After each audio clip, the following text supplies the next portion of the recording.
So hello and welcome to the third episode of our lockdown interview series, VolleyChat. So far, we've had beach volleyball trailblazer Denise Austin and England international and volleyball pro Robert Poole in the hot seat. And today I'm really excited to be talking to Ciara Michel. Ciara, of course, represented Team GB at the 2012 Olympics. She's been playing as a pro for the last decade and was the first British player to compete in the CEV Champions League and is currently taking a break from the game to embark on a volleyball-inspired road trip around Europe. Ciara, I'm so glad you could join us. How are you and where in the world are you joining us from? I'm great, and I'm so glad you said taking a break, not retired. I'm great. I am currently up in the mountains in a sort of I don't know what the word for this is. It's an Airbnb. It's like a little, not a ski resort. It's a little chalet, a little sort of Chateau. Chateau. Thank you. Up in the mountains, close to Switzerland, but just across the border in France, close to Geneva. Okay, got your next interview lined up then. Is it tomorrow or has it just been today? I just interviewed this week with a girl in Geneva, and then my next one is in Lausanne. Am I pronouncing that correctly? Or say yes. Yeah. Close to there. Chesso is the team. Anyway, so I'm just making my way through Switzerland because they have a less of a strict lockdown than France and Italy at the moment, but still being as safe as possible. Haven't seen a single human in an hour, so I'll be fine. No, that sounds really cool. I wanted to jump straight into it, if it's okay, straight into the 2012 Olympics, or at least the build up to it. Starting with sort of 2005, then I guess when it was announced that London was going to host the Olympics and that volleyball would be played on home soil. Mm-hmm. Do you remember where you were? What at the time? Did you even consider the fact that you might be playing at London 2012? Yeah, so 2005, we'll have to do our math here. I think I was in university and I had no plans of playing volleyball after university. I don't remember actually hearing the announcement because I wasn't really involved. It didn't really affect me at the moment, so I don't remember hearing the announcement. I don't really remember what I would have thought of. I probably was happy to hear that it was in England. Oh, cool, I have family over there. Oh, that'd be nice. Maybe I can go over. But I had no intentions of being part of the team. Didn't even occur to me. I mean, the way that I got involved with the squad was totally by coincidence, by accident. I was in Australia, having graduated from university later, went to Australia, planned to never play volleyball again in my life, but as you do, I did. And I joined my school team over there. And then my coach at the time, his name was Carl, he said, oh, there's a girl going over there to play in the Olympics because she's Australian, but she has a British passport, so she's going to try out for the team. Jo Healy, I'm sure you've heard the name. Okay. So he had coached her, and I said to him, oh, that's funny, I have a British passport as well. And you looked at his face and he was like, what do you mean you have a British passport? I said, yeah, I have a British passport. Should I also go try out for the team? He's like, yeah, you should do that. So that's how that happened. Because you were born in Somerset. Yeah. Up in Somerset, and it was sort of age 10 or something like that, around 10, 11 that you moved to. Yeah, I think we were 10. I mean, I was still young enough to have a stuffed animal, so because there's a photo of me and my sister traveling, and I had her hand in one hand and my stuffed panda in the other hand. So I think I was around 10 when we moved over to the States, and I hadn't even played volleyball before that. In England, I have no recollection of volleyball. We played netball growing up. And then started playing in Miami. And so you say that trial then, what year, what sort of roughly time was that then? That was for the GB team? Yeah. That would have been, let's see, graduated 2008, went and played a couple of years. I think it was 2010 when I came over to trial with the GB team. And I think I just shot a message, just slid into Audrey's DMs, was like, hey, I'm pretty tall. Fancy a tall middle on your team? She's like, yeah, come on over and try out. So I did, and then from then on, she's like, you need to go play pro if you want to do this seriously, and if you want to be part of the team, you have to take volleyball seriously. So it was her suggestion that I get an agent and get a contract in Europe. So I got my first contract in 2010 with Lucy Wicks in Aachen, and history was made for me, at least. 10 years down the road, here I am still playing pro. And that's Audrey Cooper thing, so that's thanks to Yeah. So come on, you need to go pro. You need to, grab one of these opportunities and go for it.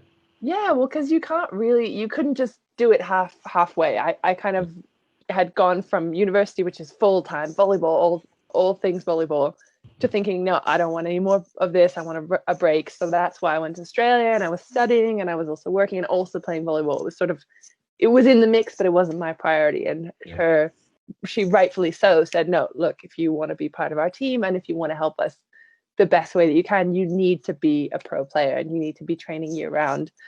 And that's what I did. Thanks, Audrey. Good on Audrey. Thanks, Aud. So if you're watching. The road to 2012 then was a bit of a rocky one. Obviously, you know, the funding side fell through, and there was a lot of struggles to go through. And just to get to the games, I think at one point it was maybe in question whether they would make it. Do you remember any of the sort of the personal struggles or the things that you had to go through then just to train and just to put yourself in the best preparation possible? Yeah, well, I feel like I feel a bit guilty because I feel like I came in on the tail end of that, and like you said, the announcement was in 2005, and they put together a team, I think right around that time, and the girls had literally been grinding it out for that, you know, for years, fighting for funding. You know, I think the girls went on a bike ride, a fundraising bike ride, like all the way down, up and down England. This was like right before I got on board, so I didn't have to do that. But yes, there was a lot of, it was difficult. It wasn't the traditional path, but on one hand, I kind of like that that's our story, because I know so many players now, having been in pro, and they sort of take for granted that they came from a national team where they had lots of money, they had lots of fame, they had lots of influence, and they become these big celebrity stars, whereas in England we were really not. And I think that kind of, I don't know, it built our character as a team and as people, and I think it said a lot about us as a team. And kept you humble. Yeah, exactly. So one of the I was having a look just before this, on the build up and the things you had to do, and I came across this fantastic video of you guys at South Yorkshire Fire and Rescue Training Centre, which was also your training centre. And you were on the fire hose, you were abseiling, you had all the fireman kit on. Was that one of the videos that I made? Is it on, or is it on the? It was on like a GB Women's Volleyball YouTube channel. Yes, that was me making those videos back in the day. I had like a little handheld. It would have been smaller than an iPhone, like an action camera before GoPros existed, and I was just filming, you know, everything we did and documenting the journey. I should go back and watch them. They're a little bit cringeworthy now that I actually know what good filmmaking looks like. Not that I know how to do it, but I appreciate it more. I cringe so much when I watch them. But yeah, one of the cool, being in the fire station, that was super cool.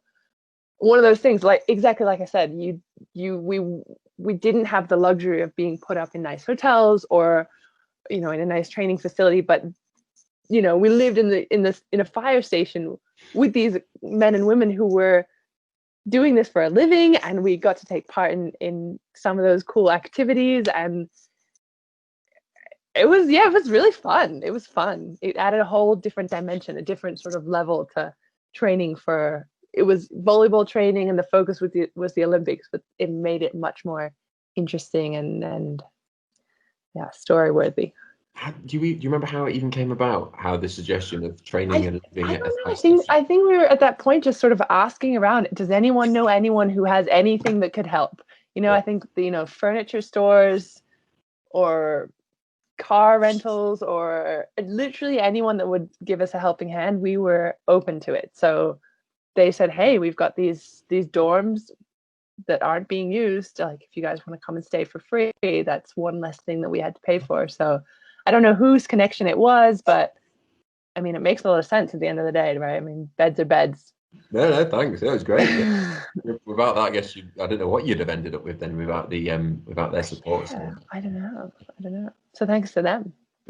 Cheers, guys. So sort of fast forward maybe a few months, a few years then to the games, to the first game against Russia, I believe, at Earl's Court.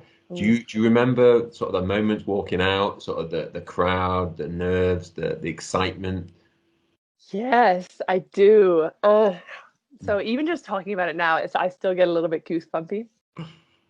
And it's mixed emotions because there's on the one hand, you know, people didn't expect anything from us, and we're kind of like, oh, you don't even really deserve to be on the court. You know, there were some kind of naysayers, and there was some negative energy that was all mixed. It was all a mixture of emotions, because as well as that, there was this sort of pride that you're representing your country. There was this pride that you know, I remember looking out of the tunnel and I could see in the crowd, because my dad's a big guy, I could see him in the stands, and I was just like, oh my gosh, my parents are here watching me play the Olympics. This is so cool.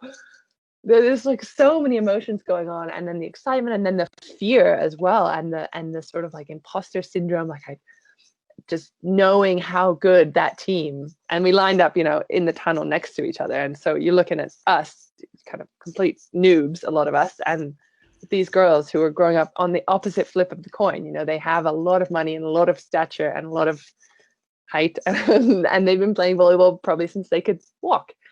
So yeah, so many emotions were going on that particular day, but mostly good ones. So that game didn't quite go in favour, as you slightly alluded to there. I don't remember what happened. It's all, the rest of it's a blur. I remember pre-match, but there's a big book coming. But then, of course, the five-setter with Algeria, the team ranked sort of 50 places, I think, above. It's above, isn't it, if they're higher ranked, yeah, than England, than Team GB.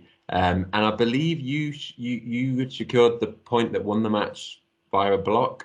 I don't know if it was me or if it was Grace, because I don't remember the actual match and I haven't watched it back. I remember someone being like, yeah, there was a block by you. Yeah, I don't know. I don't want to take credit for it because I'm not sure that it was, but it was a block by a middle blocker from our team. So it was probably either me or Grace. I read it on the internet, so it must be true. Oh, it must be true. The internet doesn't lie. So do you remember that match? I mean, obviously you said you got the initial layer, then I guess the nerves, the excitement of the games, and then you've beaten Algeria. Yeah. Oh, I don't remember it more vividly than other matches, but I remember it after the fact. It's been spoken about so many more times. So I remember people saying that they had, you know, people that had to leave the stadium because the public transport was shutting down, and you know, no one was expecting us to win anyway, and after a certain time they wouldn't be able to get home, so they all just sort of left the stadium thinking like, oh well, and had regrets that they hadn't stayed because it turned out to be a historic moment for our team. Yeah, it was awesome. Do you remember celebrating afterwards? Did you go? Because was this a late night as well? Because it's quite like 11 o'clock. Yeah, I think it ended after midnight or into like 1 a.m. or something like that. That's why people had to leave and not catch the last few points and few sets. Did we celebrate after? I don't think we did, unless it was our last match. I don't think it was. No. I don't remember the order. But obviously we weren't. No one was celebrating anything until there was nothing left to do. You know what I mean? So we probably had a few high fives around and hugs and a bit of excitement, and then back to thinking about the next game. Yeah, because I think there was still the chance that if the next result had gone in our favour, then you could have proceeded to the next round. But yeah, it was another tough match, I think. So, yeah. Did you still stay in touch? Are you still in contact with any of the other Olympians, whether it's from the indoor teams or beach or the Paralympics? Yeah, I still talk to Rachel Bragg a lot. She's my roommate, and her husband Gary, and their kids are adorable. And Lucy Wicks, who I mentioned earlier. They're kind of the only two that I really actually like reach out to every once in a while and, you know, talk to and say, how are you and how are things? How's the real world post volleyball? Because I seem to be one of the last standing that hasn't gotten married and had kids as of yet from the team. I don't know. I'm just postponing the real world. I don't know what it is, but yeah, they're doing good. They're good. It's nice to hear. You reckon a 10-year reunion is on the cards? We try and do reunions every once in a while. The GB team, like a few summers in a row, we had reunions where we just rent a house and whoever was in town at the time would come and we'd just hang out and have drinks and reminisce on the old times. But less recently. We have obviously not this year. Yeah. Well, it's a pretty special time, and I guess to be a part of that group as well, share those memories, and I guess Yeah. the teamwork and the way that you guys had to sort of stick together. So you really have got a unique bond with them. I think Grace Carter is the only one, the middle that I was mentioning. I think she's the only one who's still playing. Oh, and Lynn Beatty, obviously. Sorry, she's playing beach. Mm. You know that. Mm-hmm. I think everyone else has Yeah. moved on from the volleyball world. And so at the time then at the Olympics, you were playing in Germany. That thanks to Audrey, then she encouraged you to start playing. You're playing Hamburg. You say was it No, my Hamburg? first year was Aachen. 2 Aachen. seasons in Aachen with Lucy. So what impacted how? I mean, obviously it had an immediate impact. Then I guess if Audrey had sort of helped you secure a pro contract and encouraged you to do it, but did you notice an immediate impact after the games on your sort of pro career? Yes, but not in the traditional sense. I mean, it wasn't as if people were, oh, you're famous now. You've played in the Olympics. It was more because I had played against bigger names in the volleyball world. I think I maybe was taken more seriously, and then it actually just coincidentally after the Olympics and Jason Haldane, who played for the men's team, he was finishing his pro career, and I had an agent at the time who I was playing in Germany, and everything was going okay, but I said, all right, I think I'm ready for the next step. And my agent said something along the lines of, I think you should stick to Germany. I think it's a good place for you to stay. I think it's your level. And Jason was starting his agency, and he said, hey, I'd love to have you as my first client, and I think you can really go places. And so I said, all right, I'll take a chance on you, Jason. And the very next season, he got me a gig in Italy, A1. So it was a good decision. So in that respect, yes, I think the Olympics maybe had something to do with me getting that chance in Italy. Maybe. Is Lewis still your agent? No, he stopped. Oh, okay. He stopped. He stopped being an agent. I think he's coaching now. He's coaching and doing stats. I see him every once in a while. He lives in Cannes. Yeah. So I saw him a few weeks ago. Nice part of the world. Yeah. And so that move then, was that to, and you'll forgive my pronunciation, Yamamai Busto Ossizio? Yeah. It was better this time. This time it was spot on. And that secured your move there then to Italy, into that club. Yeah, exactly. So I think he had the right connections, and they took a chance on me because I wasn't, as I said, I wasn't a big name player, and I'm obviously still not a big name player, but I had just come off playing in the Olympics, and they sort of thought, oh yeah, this girl, maybe she's got potential.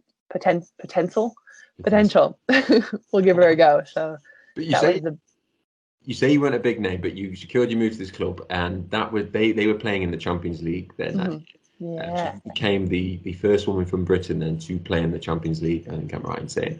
What was your experience the first year then in Champions League, which obviously it's similar to the Olympics, one of the biggest volleyball competitions in the world. Oh, it was so cool. So cool.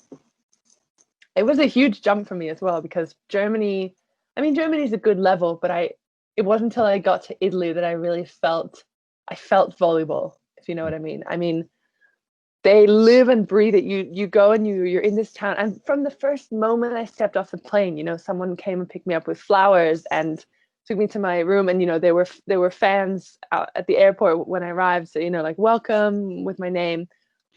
What? Huh? Me? Is that for me? You talking to me?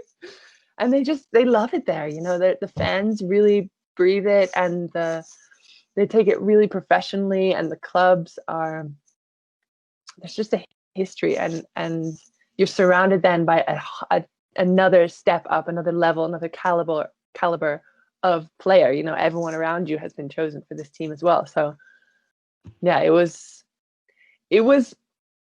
awesome. I felt somewhat like a little, like a star, like, oh, I've made it. Mm-hmm. And the other side, it was very humbling because the girls on my court were very good at what they did, and they've been practicing ball control since they were born, and I could not pass free ball. So it was humbling, but also very inspiring.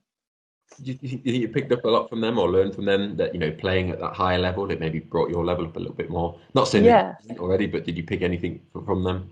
for sure, because the competition is just, it's up there.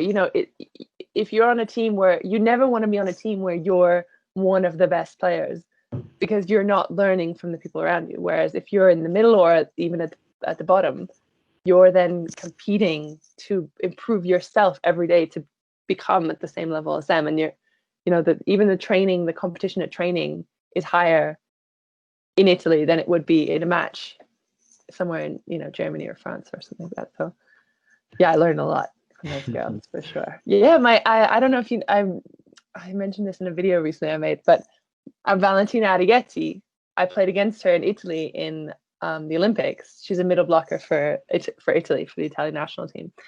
And I was starstruck by her, and she was one of my idols. As far as I don't really have idols, but someone I looked up to as a middle blocker.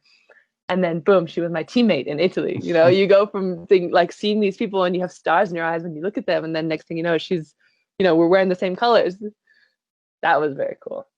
So you obviously got the being starstruck and the wonder of the Olympics, and it just kept going on. The Champions League, the move to the top division of Italy. But I think I'm right in saying that the first year in that Champions League didn't go so well.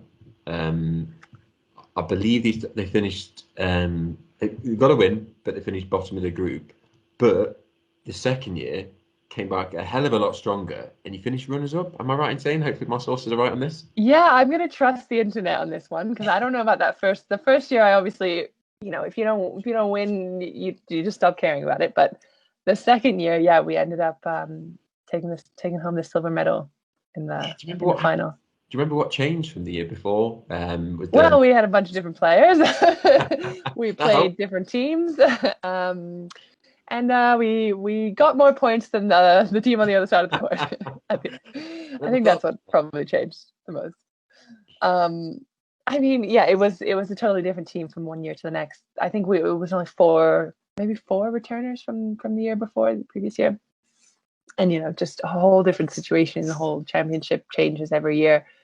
It's bizarre even just to think about that the teams that qualify for a spot in Champions League, they then jumble all up for the year that you actually compete, if you know what I mean. Like you earn your spot with a certain team, and then everyone goes off to different contracts, and it's a whole new team by the time you actually compete for that spot. So the second year was much better. It a lot more then. Yeah. Do you remember the final match then? I didn't check out. Did you get to play in that Champions League final match? Yeah, I did. We played in Italy, played in Poland. Okay. And I think the first match we played against the home team, the Polish team, which was crazy because their fans were crazy. And there were two Turkish teams which had played against each other. I think it was Eczacıbaşı and was it Fenerbahce or Vakıfbank at the time? I can't remember, but we ended up lining up against Eczacıbaşı for the final. And yeah, people on that team like Jordan Larson played on that team, Maya Polyak, just like big names, and I was just like, wow, this is really cool. This is exciting. And so what would be your favourite memory then, I guess, from those 2 years? And I think you went on to play in Champions League in the years afterwards as well. Do you have any favourite memories from the competition, whether on or off the court? Favorite memories? I mean, the silvers on its own is a great thing to look like. It's a pretty good one. Yeah. I mean, I don't have any specific moments where I think, oh, I remember that happening, but yeah, I'm really glad. For example, the first season I played in Italy, I had a good season. I ended strong, and then my agent Jason, who we talked about earlier, he said, oh, okay, we've got a couple of looks from Azerbaijan, and it's really good money. And what do you think about going over there? And I said, I don't want to go. I want to stay in Italy. I don't think I haven't finished what I came here to do. I don't feel that that I contributed enough this season. And he was trying to talk me out of it. Like, oh, it's really, it's a lot of money. Are you sure? It might not come around again. You're getting old. And I was like, no, I'm sure. I want to stay in Italy, and I want to play another season for Busto if they'll have me.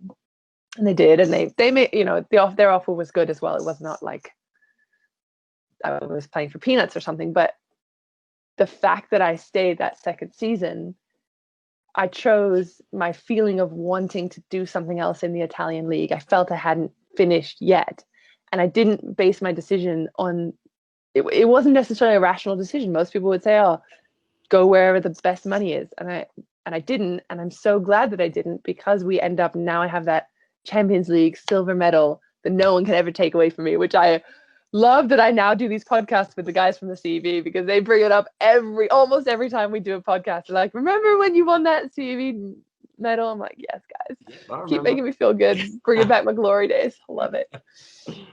And apologies, Jason, if you're listening. I think I called him Lewis earlier. I was thinking of a Lewis Haldane. Mix up. Apologies, Jason.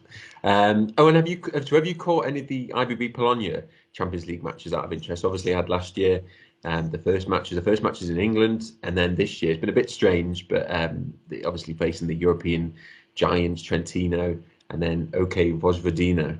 Again, how do you form pronunciations like that? I honestly have no idea. I say it every time, expecting to be getting it wrong, but lucky guess. I watched the match against Trentino.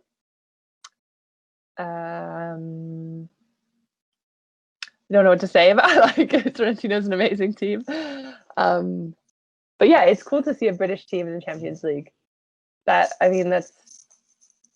it's great for the community here, sort of seeing the level that you can aspire to, and some of the players being able to be a part of that squad. So it certainly raises the level. It's almost like in a way, a bit of a national team. You sort of see what you could achieve if you get there. Yeah. Not just with Bologna, but sort of other opportunities of other clubs. Yourself and Robert from last week, Robert Poole, and others that have gone and made a career. And next week, someone from Bologna, maybe. Am I allowed to give that away? Sorry, I shouldn't have. Fingers crossed. You can cut it out.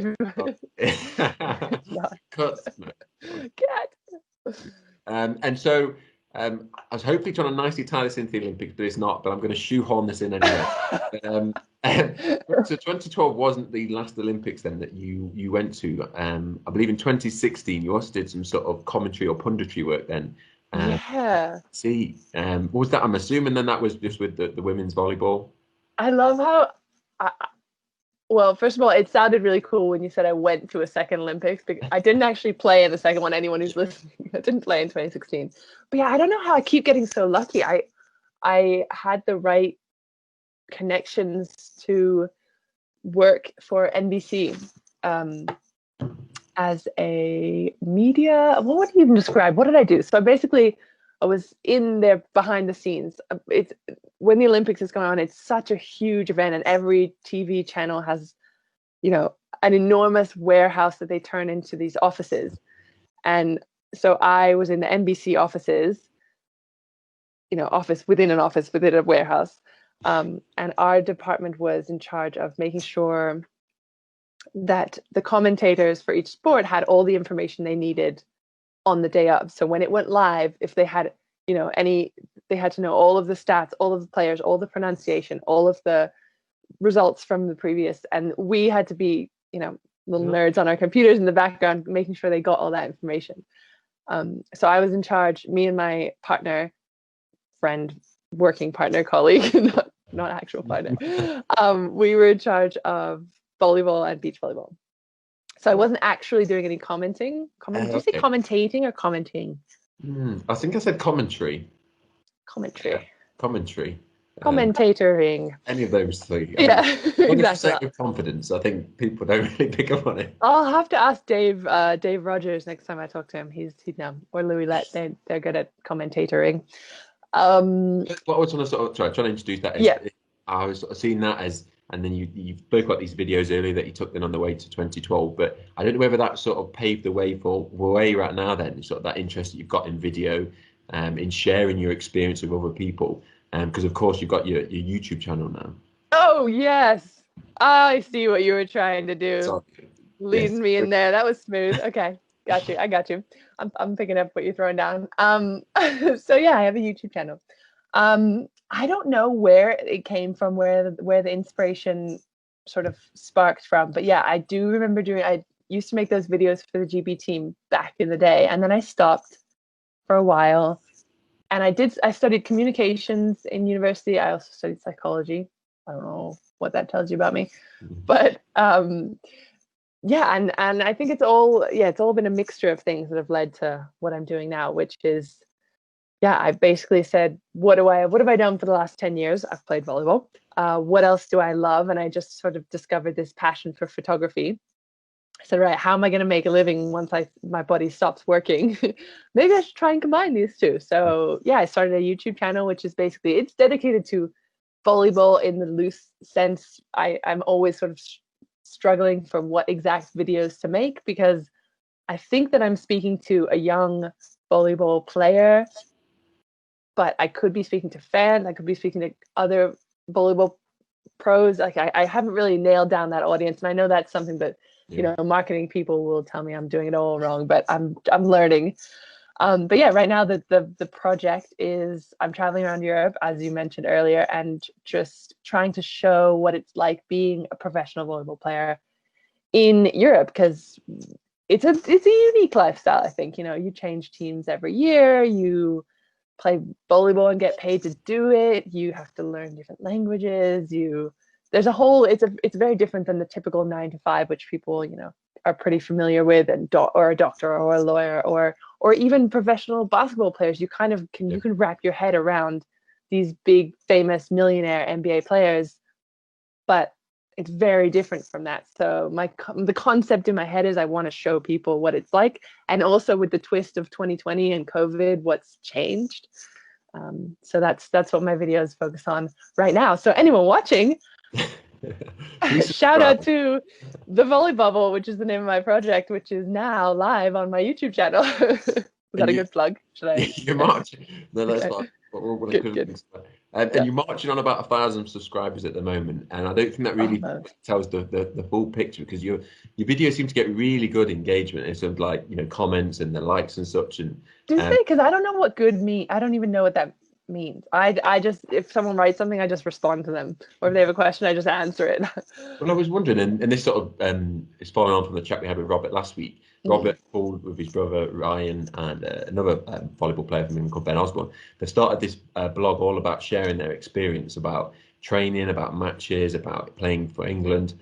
And he was sort of suggesting that there isn't a lot out there, and that there's maybe a bit of a gap. And I was wondering, do you think you got the same impression, that there's a gap for that kind of material in there? Definitely.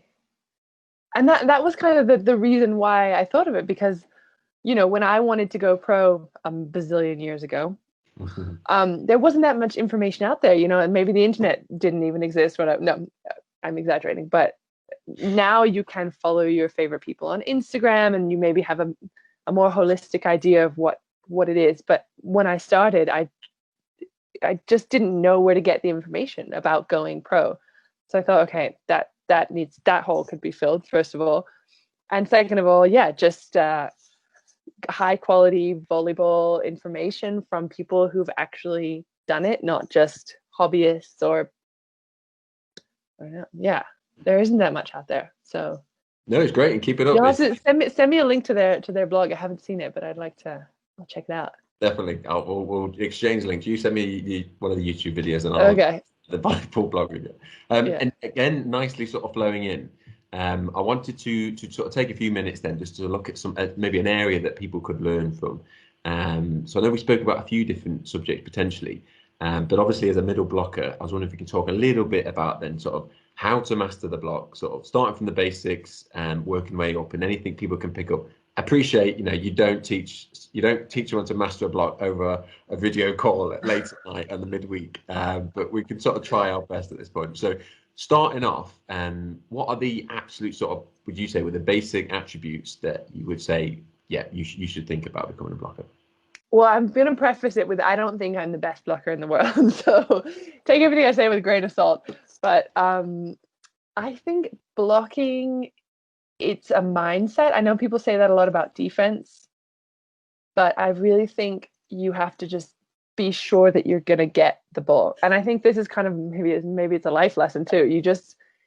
If there's something you want, you have to be convinced that you're able to get it, and then just do everything you can to get it. So if I'm I'm standing up, if I'm lining up to my team serving and I'm at the net, I'm not thinking any negative thoughts. I'm not thinking, oh, I'm tired or my feet are sore, or I'm hungry, or I'm thinking only about the other players on the court. I'm thinking, I probably already know where my teammate's going to serve because the coach will have given her a location. So I'll think, okay, the ball is going to come from that direction. What's the setter's tendency? Does she prefer to play long distance? If she's moved forward, does she prefer to play close? Like, I'm thinking about all of the different options in my head before they even happen.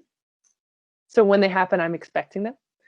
So that's the first thing I would say, is just quite literally blocking everything out your mind, but thinking about blocking. That's it. Think about what could be happening in the scenario. So block things from your mind is the first step. Just block all the negativity.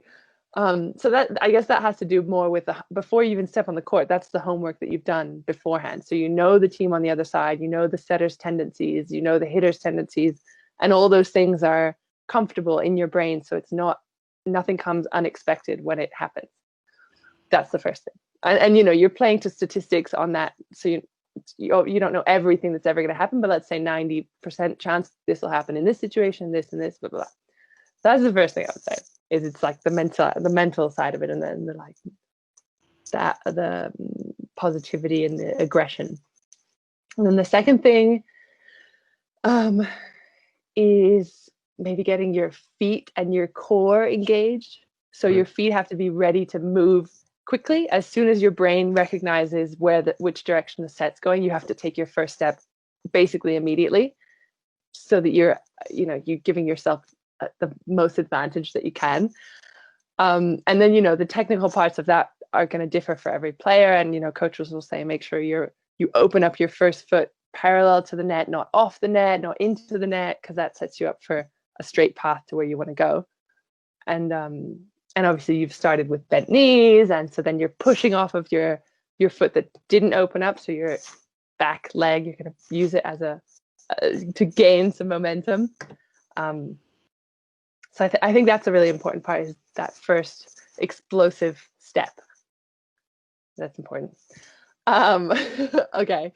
And then the third thing, let's say you've gotten to the outside and you've closed up to your blocker, and you've already jumped, you're already in the air. I'm skipping some steps here, I get probably, but I don't know how long you want to hear me talking about blocking.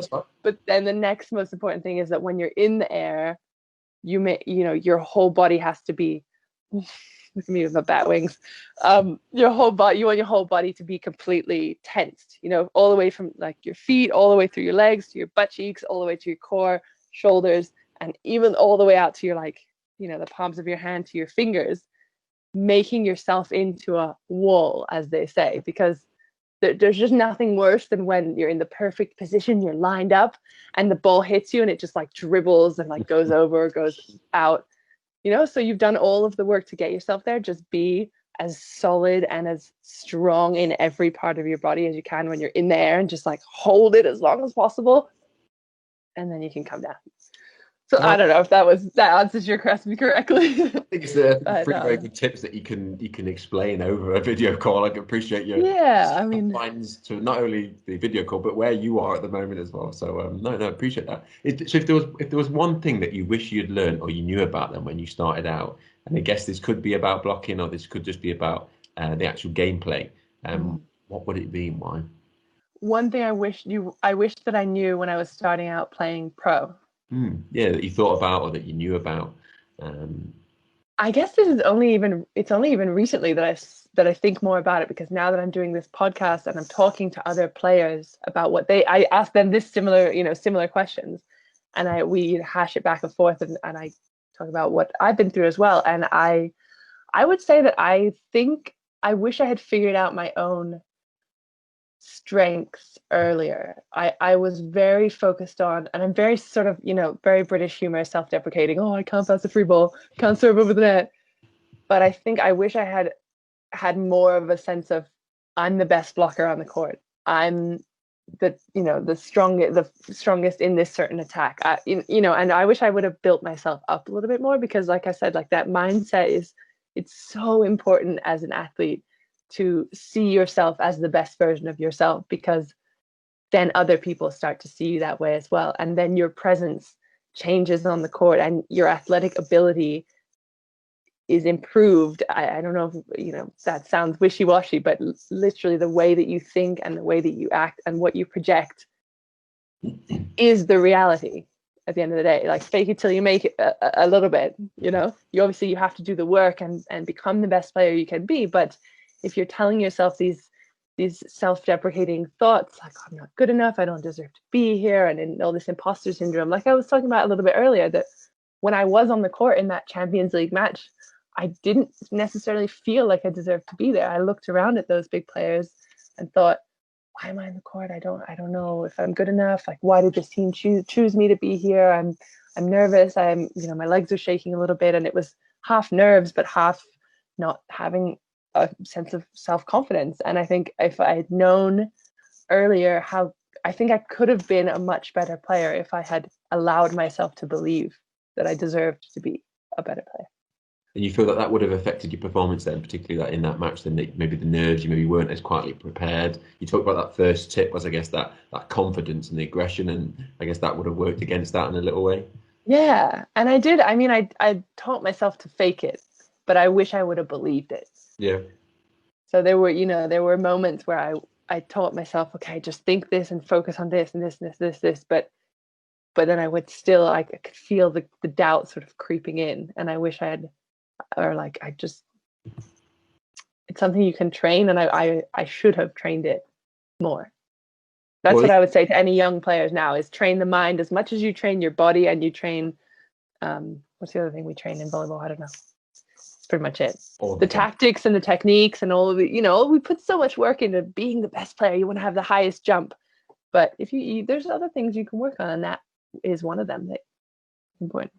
No, it's great. Brilliant. And if you were, so last question on this sort of segment then, are there any, you touched on this slightly earlier, are there any blockers around the world that you look at their technique and you try and replicate some of what they do, or you watch their matches to learn from them, or just generally people in your position that you look up to? Yeah, well, I'm not the kind of player that watches a lot of volleyball, but I like Milena Rasic. Okay. She plays for Vakifbank. I think she plays for Vakifbank. And I've seen the way that she blocks. Her shoulders are so strong when she goes over the net. I've seen her in slow motion where she'll go over the net and the ball will hit her, and it just doesn't even look like there's a slightest amount of reverb. It's just sort of like the ball just compresses into her hand and then just goes straight down. And just like, you're not human. You're literally made of metal. Yeah, she's a great blocker. That sounds awesome. I'll have to check her out. Yeah. So the last section then, it is a series of random questions. Some are slightly random, some are not so slightly random, that I just picked up on from sort of looking at your career and where you are at the moment. So they're going to go from one place to another. Apologies, there's no great linkage between these questions. Is it like a quick fire questions and answers, or is it? Not really. It's just a random selection of questions. Okay. To squeeze in earlier. So the first one, is it true that you only turned to volleyball because you couldn't make it as a cheerleader? I mean, I hope that's right, because if not, that is true, but I don't. Like, where is that written on the internet? That's definitely true. I was like 15 years old, and I was in middle school, and our parents had to stay. We had to stay late. We had to stay after school a couple of hours because our parents were working, so they couldn't pick us up. So they said, "All right, you have to do some school activity." And I said, I want to do cheerleading. And I went and I, showed up on the first day ready to try out. And they said, all right, here's your uniform. And I went and put it on in the bathroom. And I looked at myself in the mirror. I was this skinny, like literally like this, with this little skirt that didn't really even fit. And the thing was too high. And I just looked ridiculous. I didn't look like the high school cheerleaders that you see in the American movies. It didn't look right. So I think I walked right back into that tryout, handed them the uniform, and said, thank you very much. I think I'm going to go try for volleyball. I'm glad you did. So I think I made the right decision. I don't think I would have gone anywhere with my cheerleading career. No, I no. wouldn't make a good. What's the one they throw in the air and toss them around? I wouldn't have been good at that. Oh, I can't. I'm not much of an expert, I'm afraid, when it comes to cheerleading. I've got no idea. No, I made the right decision. I'm sure of it. So we're playing across Europe as well. I've noticed that you've picked up a lot of different languages. Mm. Really quite impressive. French and maybe I'm definitely Italian. Mm. You know some German? Yeah. You know some French as well? Hmm. So does this in the club environment, did they teach you some of the language, or is this something that you did on the side that you were really passionate and you wanted to learn about?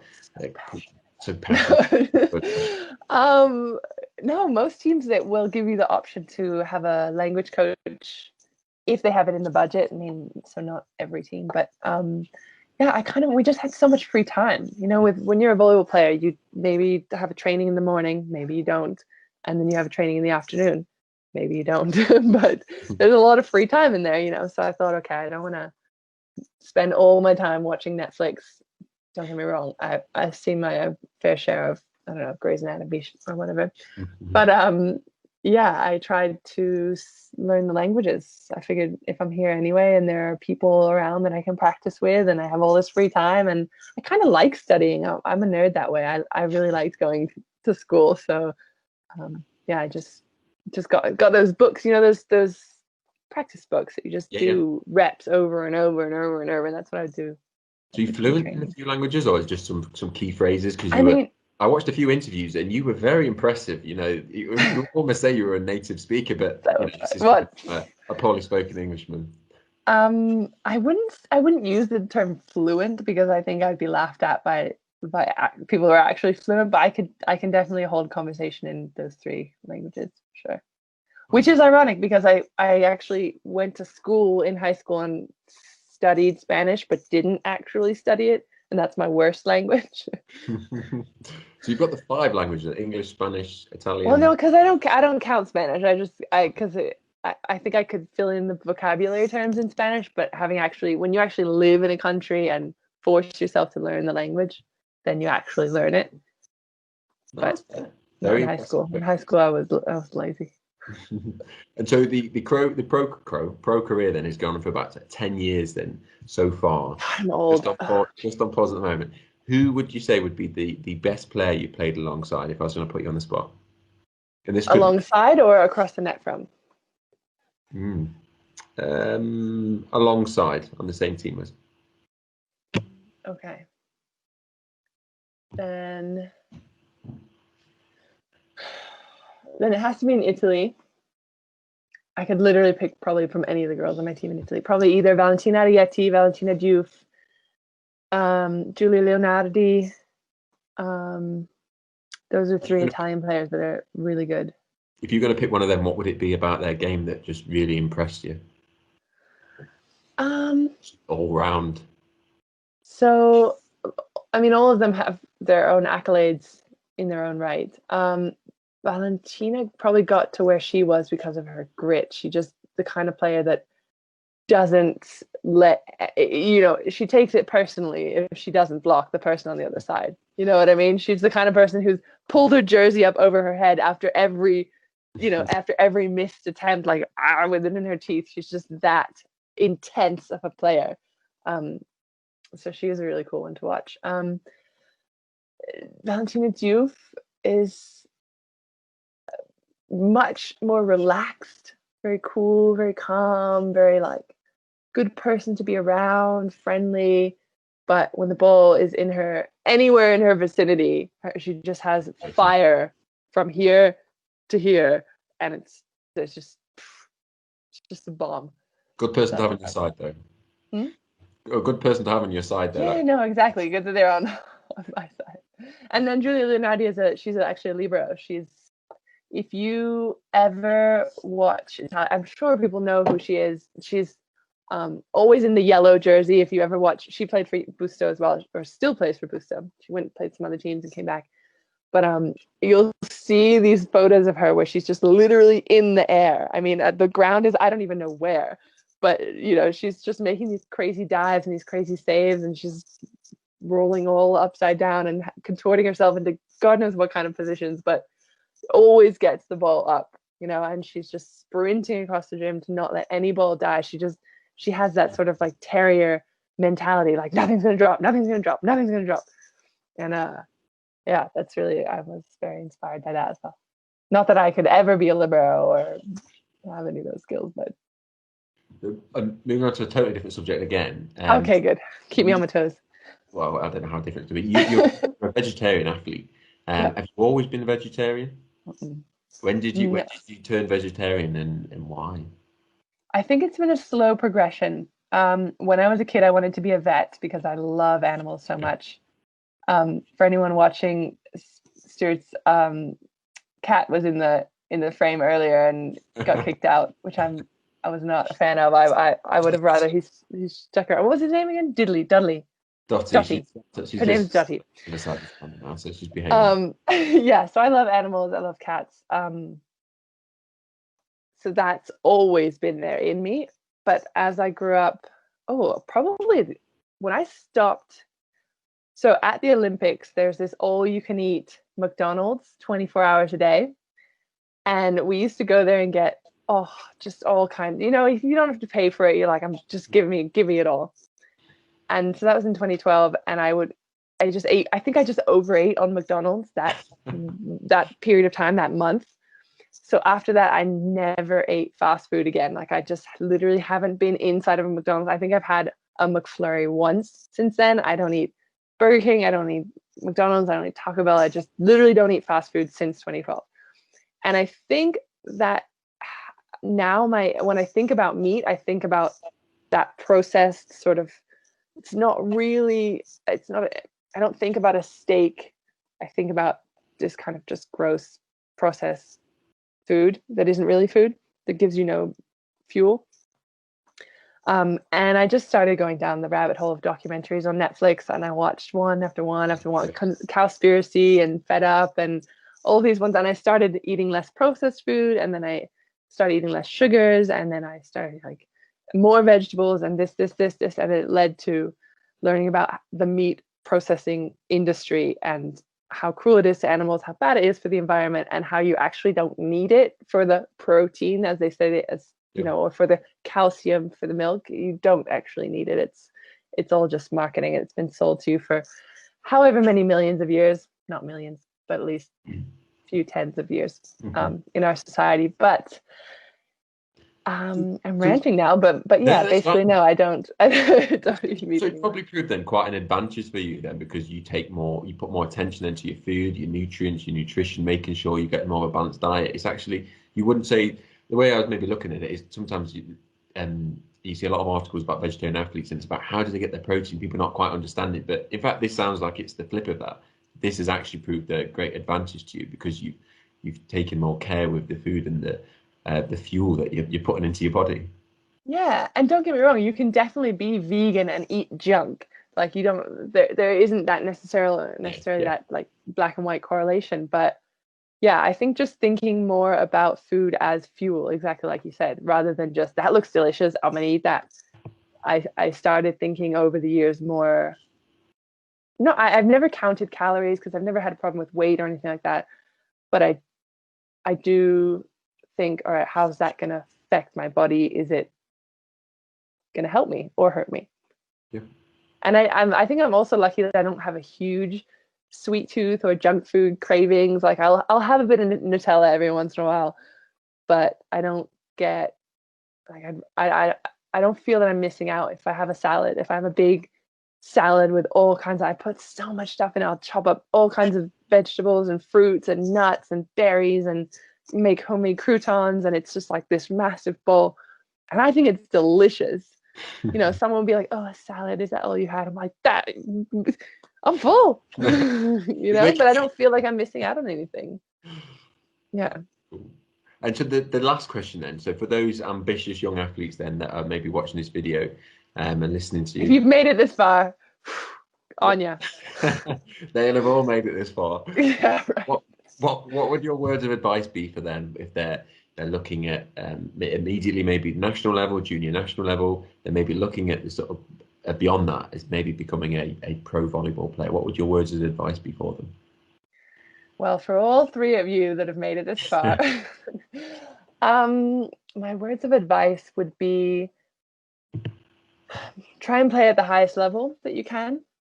I know that can be limiting sometimes, maybe in your area or your team, or in England, volleyball is not one of those big household name sports like it is in the States. I mean, kids, if you're a female growing up in the States, it's pretty much basketball, soccer, or volleyball, or all three in high school, because they have different seasons. I don't know. In England, I guess it's more like netball. And when I say soccer, I mean, football, you mean football. But volleyball really isn't. Is it well known in England? I mean, yeah, you're right. Yeah, it's we always sort of talk about it as being a bit of a sleeping giant of a sport. Compared to that, yeah, basketball, netball, and such. There is a big community. There's a close knit volleyball family, but yeah, we're under no illusions. It's not at the same level it is internationally, and that's kind of what we're here for, to try and push right as many people onto the court as we can. Well then, okay, so then in that respect, I would say go and seek it out. If it's something you think you want to do and maybe you're limited by your resources or what's available in your local gym or your high school, find that club, I think my dad would drive me an hour and a half to training twice a week outside of my high school volleyball to get me to that club so that I could play with the best players in that region, so that I was upping my game essentially. And that's what I would recommend, the same thing to players, that if you see professional volleyball in your future, just tell you can't do it. Just play at the highest level and surround yourself by other athletes who are wanting to go somewhere in their athletic career, because it's so easy if all your friends are like, oh, we're going down to the pub and having a drink, or we're going to play video games this evening and order pizza. If that's what your friends are doing, it's so hard not to just be like, yeah, all right, cool, I'm going to do that too.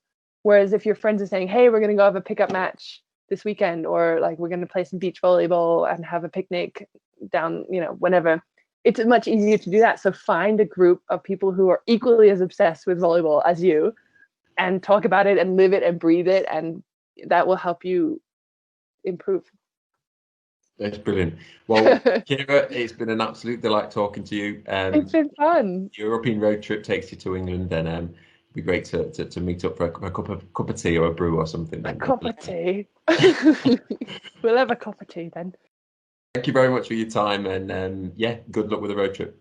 Thank you. Yes, anyone who's watching, anyone who's interested, you can find all my stuff on YouTube. Just type in Ciara Michel or the Volleyball, and you'll be able to find any of these videos, and just follow along and subscribe and do, YouTubey things.